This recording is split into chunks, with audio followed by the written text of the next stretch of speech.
I remember when I was getting a divorce and I told people, they were like, but your marriage is perfect. Right. You're like, why would you leave him? Right. And somebody even told me like, you guys are black love. And I was just like, oh.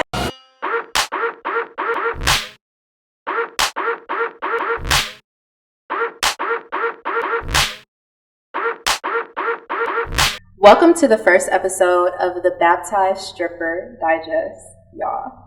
We really doing this. This is our book club where the Girl Get Your Body Fit athletes come to have candid conversations about what thriving in wellness really means. If you like what you see, don't be afraid to like, subscribe, and rate our podcast. Now let's introduce our hosts. Shaunice. Hi, everybody. My name is Chardon. Some people call me Chard. I've been on a self-improvement, self-love journey for about a year now. And it started with fitness. I realized I need to make a change, and I did just that. I love to read and write, so this whole podcast thing is right up my alley. I love to help people and encourage people to feel good about themselves, particularly women. And I feel like I can add and encourage a voice to the conversation and let people know that they aren't alone and they can push whatever they're going through, whatever they're going through in life. Nikki. Hi, my name is Nikki, or Nikola. I've been with the Girl Get Your Body Fit for a little over a year now. What kicked off my journey was this strong desire to hike up Machu Picchu. Yes. And I've come such a long way since then. I'm really excited to be part of this podcast because I'm hoping to give any experiences that I have to us and, to listeners. But mostly I'm really excited to learn from all of these beautiful minds. I'm so excited. Jen? Hello, everybody. I'm Jennifer. I've been on my self-wellness journey, fitness journey as well, for about a year and a half now. I met this lovely lady here. She has been such a tremendous amount of help. I'm very grateful for her. I come from a family that likes to be mentally and spiritually growing constantly all the time. So we like to always elevate in any way we can. I like to help any community that I am involved in, especially women of color, Black women, and yeah, that's about it. So my name is Shaunice. I've been training for about 3 years. I'm newly remarried. I have 2 daughters. They're 9 and 11. I love to travel, take short trips, and eat a lot while we take those trips. Yes.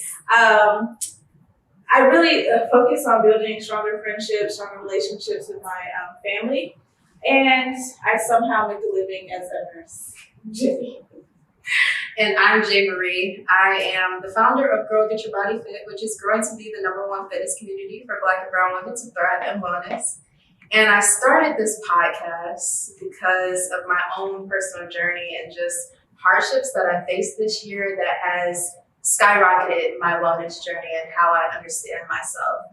And so before we dive into that, I want to ask each of you ladies, why did you decide to host the Baptized Stripper Digest? Okay, well, listen up. I'll go first. I wanted to be a part of something that uplifts and upbuilds women. I feel like in society, society tries to put women in a box. Like, you have to act like this, you have to look like this. And I feel like we should be able to have a space where we could be ourselves and just have open, honest conversations. So that's why I wanted to join. Yeah, that's good. Absolutely. For me, it was definitely the community part of it. Not just helping support our community, but also feeling the community. I'll be honest, I'm selfish. I'm here to learn and grow and just to be part of something that could be so beautiful and so helpful to so many people. I relate to that. Yeah. I mean, to point out, I feel like you are like the least selfish person here. Really though? You always think of other people and bring stuff, and yeah, you're definitely someone who's there for other people. I wouldn't categorize you as selfish at all. Mm-hmm. I I decided to host this digest because I love helping people. I enjoy being involved with women of color, Black women, and I'm very, very intuitive, and I want to see how I can develop and overcome and enjoy this process over time. Absolutely. I've been like healing and growing for like 4 years. I went through a divorce and I realized I really had to make a change just because I mean like who I was. And so I wanted to share like just the transformation that's possible from like where I was to compared to where I am today. So just let people know that you know, the life that you started doesn't have to be the life that you end. That part. I think that I'm hosting the Baptized Stripper Digest because I am the Baptized Stripper. Not to beat around the bush, but I was baptized in 2015 and I found myself in the strip club in 2023. And that transition, that contradiction really catapulted my beliefs about myself, because when I made the decision to get baptized, I would never think that I was ever going to find myself in that situation. But because of how my life took a turn this year and how my expectations of myself took a turn this year, I found myself desperate. And one thing about God, though, I've made thousands of dollars just from going on live. So I wasn't in a position where I needed to go to the club, but I felt it my only option because I was in this fog of like, I don't know where I'm going to turn to. And so I think it was extremely deliberate, because when I went into the strip club, I was there for money, but what I ended up stripping was my ego, my pride, how I presented myself to the world. I let go of perfectionism, and I let go of criticism, and I let go of unworthiness. And I lasted 2 days, y'all. But what I learned in those 2 days was how to truly surrender to what my divine purpose is. Because I'm the same girl who made 6 figures at 20 years old. You know, not to say that I knew how to use my money wisely, because obviously we got to the other part. But at that same time, I was also the same girl that when I thought I had nowhere to turn to, I turned to the boat. And that was a large contradiction for me that I had so much guilt and shame about. And trying to understand the guilt and shame around that really just brought up the guilt and shame around all my decisions. And I was just like, this is the thing that holds women back, because we make these decisions and we feel like we have to justify them, when really we just have to learn from them and move the fuck on. Mm-hmm. So that's why I'm here. Because I want to help women to do that. And so we are on our first book. We have the 4 agreements, which I told y'all this is a book club, right? It's by Don Miguel Ruiz. Ruiz. Oh, okay. Okay, and so this first episode is, of course, based on chapter 1. Just for our ladies who may not have time to read the book, we've gone through the book. We have our own personal experiences that we're, bring into our summary of the book, which is where the digest part comes from. And so I want to ask you all, what is the me that you, I guess, are becoming versus the me that society taught you to be? No. I'm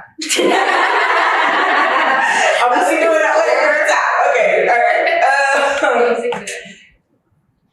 That question made me think about, like I was talking about before, like how society like views women, or the expectations society places on women. And I feel like lately I've been hearing a lot about like, and I think it's because I'm getting older, but like I hear a lot about like women at this age should be a wife, you should be a mother, and if you're not a wife or a mother at this age, now you damaged, nobody gonna want you, like stuff like that. Yeah. And women should be quiet, you should be meek your mouth, you should be in the kitchen, like stuff like that. And a lot of those are like really old ideas, but a lot of people, especially men, still think that's how women should be. And I feel like I can be whatever I want to be, and I have value regardless. If I'm a wife, if I'm a mother, if I'm not, I have value. And that's how I see myself. So it doesn't matter what anybody else thinks. Gotcha. Absolutely. I don't take things personally. Yeah. So for me, I definitely have grown to a place where I'm fearless and full of compassion. Growing up, I was completely selfless. I didn't really do things for myself ever. And through some experiences, I learned how to fill my cup first. And through that, I've started to shed my fears. And like my fear of needles, I got a lot of blood work done a couple years back. My fear of heights, my fear of bikes, I've just been working on that, all of that. It's just been so great. I feel like originally society groomed me to be this cog in a machine. And the second that I realized that the reason why the machine wasn't running right was because I didn't fit. And I had to pop myself out. I'm a funky looking leader. I agree with what you mentioned earlier in regards to just having that support system, and as well being able to grow and basically, have a good character, be passionate. I've learned that through a lot of trials and a lot of experiences throughout my life. I'm very grateful for them because at the end of the day, they've shaped me to who I'm supposed to be. Society-wise, I feel like a lot of men nowadays, they want someone to do a lot more for them, where they can sit back and kind of see and just look beyond and just see how, us as women navigate things. And I feel like for everything to work properly, we need to all, work together as a team, both put in our 100% effort, and that is the only way to grow and have unconditional. Absolutely. I'm kind of, like the me that was younger growing up in the South. It goes along with what Sean was saying about being in a box. So like I had two boxes. It was either you're a stay-at-home mom and you're like wife of the year and baby homemaker, or you're a boss chick and you're single, but you're killing it, in business. And so like I tried to be like Betty Homemaker and all that, and I killed it, but I was like, I hate it. Like, I don't like this at all. Like there's more to me than just being such and such's wife, And then I was like, why can't I do both? Why can't I be like this career woman, businesswoman, and kill that, and also be a great mother and love somebody and have somebody to love me? And so, yeah, like I've been just figuring out, who is really Shaunice versus who is it that society wanted Shaunice to be. I think a good quote from the book on page 5, it says, "We never had the opportunity to choose what we believe or what not to believe. We never chose even the smallest of these agreements. We didn't even choose our own name." We didn't choose our own name. My girl. No, so like in this journey of just being honest and real and like authentic, I think prior to 2023, I was so obsessed with like, I want it to look this way and I want to present this way. But life is messy as fuck. Like, it's not always gonna look a particular way. It's not always gonna be figured out.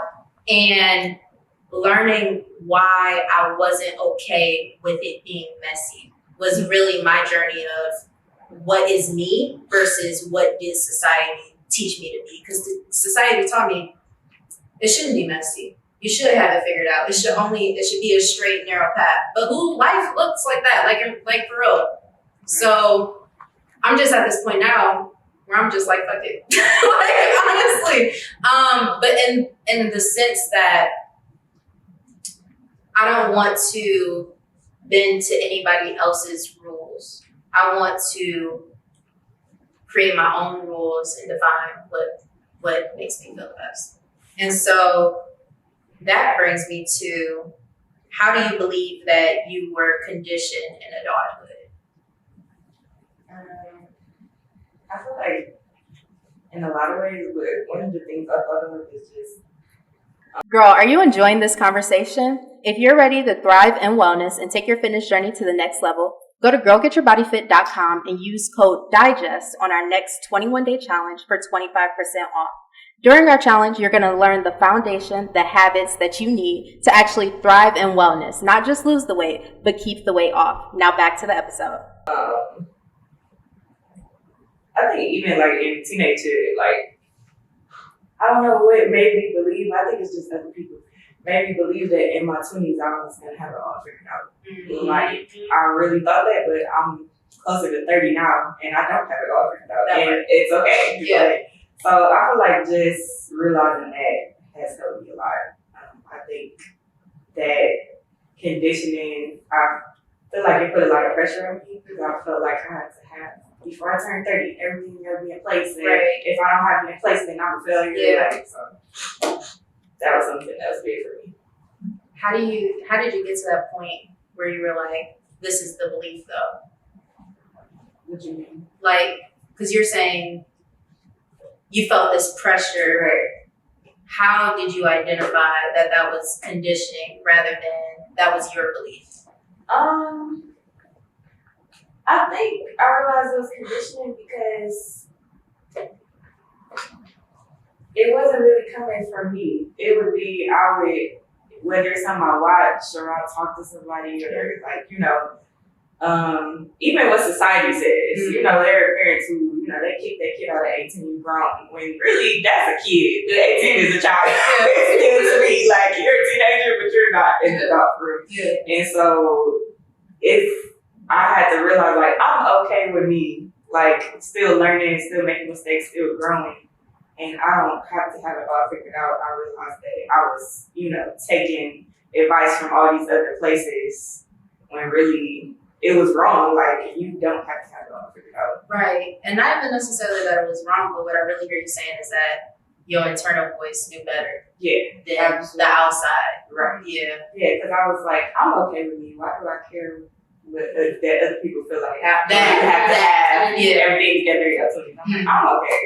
Yeah. For me, I was very lucky to have a really supportive mom who always pushed for me to be myself. She always told me I was beautiful, always told me that whatever I decided for me was what it was for me.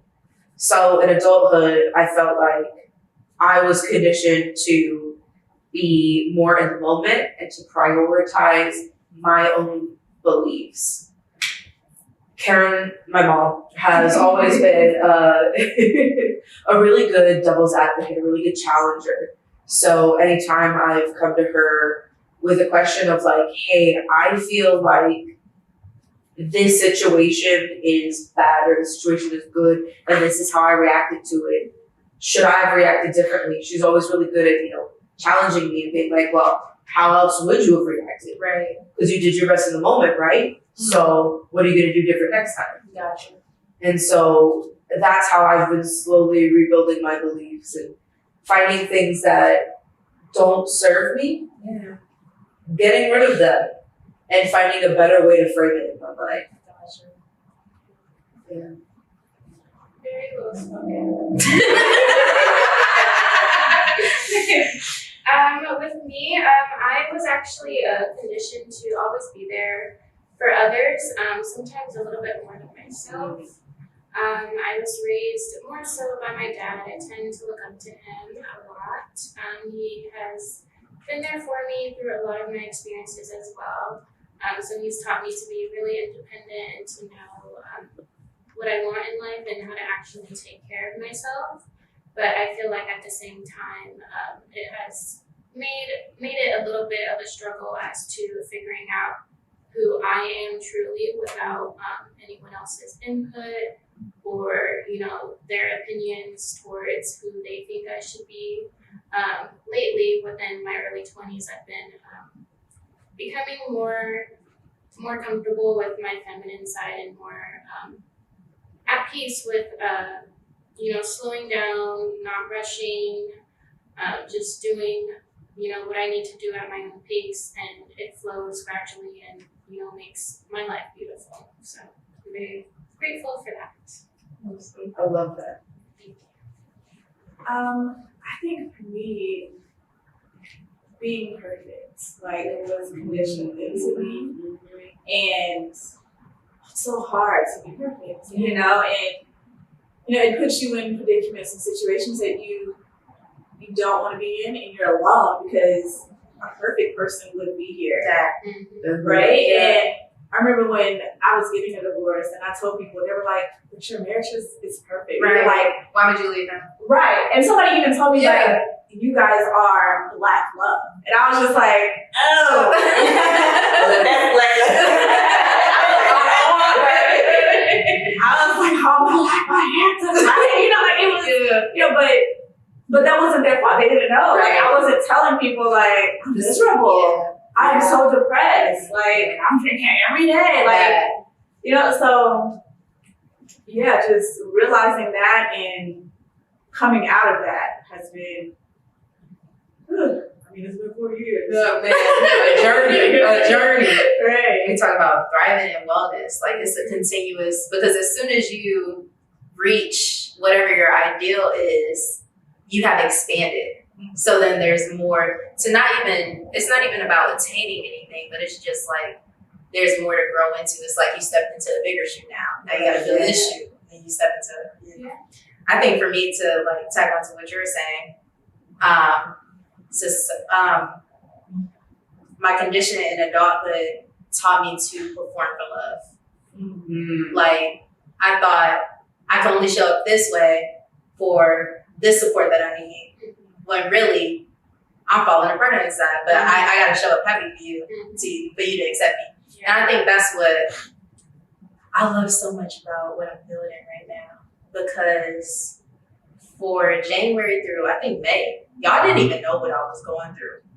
All of y'all got me gifts. All of y'all was like, we here, I don't know what it is, but we doing it, we still working out, this is the community. And y'all had no idea what I was going through, but y'all still was showing up in a manner that reflected what it is that I want for myself.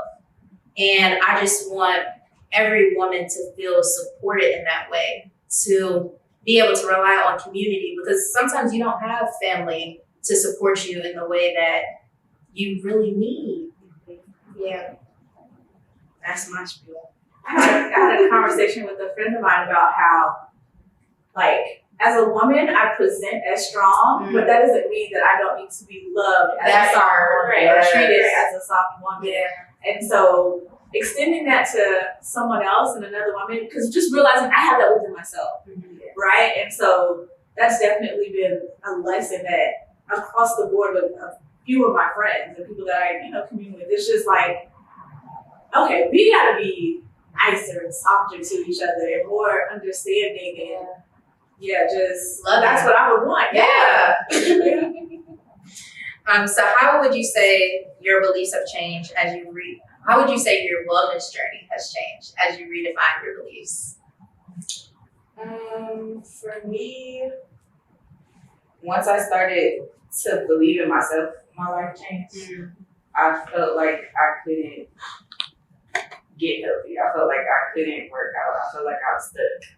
And so once I just started working out with you, just little by little, my confidence, built up. And then I was like, oh, I can actually do this. And now I call myself a gym girly. Like, I'm in the gym. I'm like, wow, like, this is a whole new person. And I really started to care about myself. Like, I started to care about what I eat. I read all the food labels now. Now that don't mean I always eat healthy. Right? I wasn't reading food labels that far. So at least I know how many calories I'm right. I'm doing this. So I'm like, just little stuff like that. I'm like, I care about what I'm doing. I care about what I'm putting in my body. I care about moving my body. So that really shaped my wellness journey. Absolutely. For me, it really started with knowing my physical limits. Because when we first started, there were definitely things I thought I could do, and there were definitely things I thought I could not do, and I was wrong on both accounts. That part. So it's been so exciting to learn how my body feels. And then also my relationship with food has changed. I am a binge girly. Sometimes it'd be like that. Yeah. And I just saw so many people be like, just binge. Just do it. Just do it all the time, whenever you feel it. And I did that for a while. I would just eat however much I wanted, however much I wanted. And when my body finally realized that it was an unlimited supply, you can literally have cake whenever you want. I stopped craving cake. That part. And I feel like the same thing's going for my body. Like, if you want to do that, we can build that muscle memory, that muscle to mind connection. And so it's just been a really beautiful trip of finding myself. Yeah. Inside and out. I want to tag on to what you said earlier about that cake is infinite. It's not I don't get to have this. It's not right now. Yes, that's it. And when you make that shift, that's important. I also wanted to piggyback on what you said as well when you were talking about the mind stimulation. So when talking about that and comparing it to working out, for me it was really, really interesting to see my growth as in the shift of my mentality, as in, being more patient with myself, giving myself more grace, more understanding, and, taking care of my body, myself a lot more carefully. Yeah. Just so I can see the growth, and just by doing that, the growth, it comes in faster than you know it. And, you see results within 2 weeks, 3 weeks. It's just really amazing. It's good to be a part of, and that's what I feel. Yeah, I think us as athletes really understand why this journey would allow you more grace for yourself. But for our listeners, can you expound upon that? Like, where in lifting weights did you find grace? I gave myself grace when I would give myself, more of a certain estimate of a number I wanted to reach. And if I felt like I couldn't reach that, I would, be down on myself, be hard on myself, feel bad. Even though I had an amazing workout, even though I did, hit other PRs, did my workouts effectively, I'm still, gaining the results. I still felt bad at the end of the day because I couldn't hit what I wanted to hit. So I just realized that if I'm patient with myself, speak more positive words into my body, into my spirit, then it'll come at the end of the day, one day. There's always tomorrow. Trust the word. Period. The way I got goosebumps. I remember when I started, and I literally told Jay, so I don't like working out, but if I spend the money, then I ain't gonna waste my money. And that's literally why I came. Yeah. I was a year. Yeah. I was year and a half. I don't like working out. And she'd be like, oh, you're excited? Girl, no. I don't waste my money, And eventually, I think one day I was on vacation somewhere in somebody's hotel, and I was like, it's not me, whatever. But I was in a hotel, and I messaged her, and I was like, what do you usually do on Thursdays? She was like, oh, this. I was like, okay, I want to go to the gym. Oh, when I got back, she was like, you like it? And I was like, I do. Right. And just realizing that, consistency, what can completely change how you feel about something, what you think about something, and realizing how it really makes me feel better. It's I'll be at home now still, and I'm like, oh, I don't feel like it. And I was like, oh, but once you go, that hard. But just feeling proud of myself. Just that. You didn't want to go, and you went, and you killed it. Yeah. So I relate to that. Going from just the aesthetic goal to how you feel about yourself. Thank you for listening to the Baptized Stripper Digest, episode 1, where we shared our thoughts on the introduction of the 4 agreements. Don't forget to share this out to your mom, your sister, your cousin, any woman in your life who you know needs to thrive in wellness. All right, see you next week where we discuss the first agreement.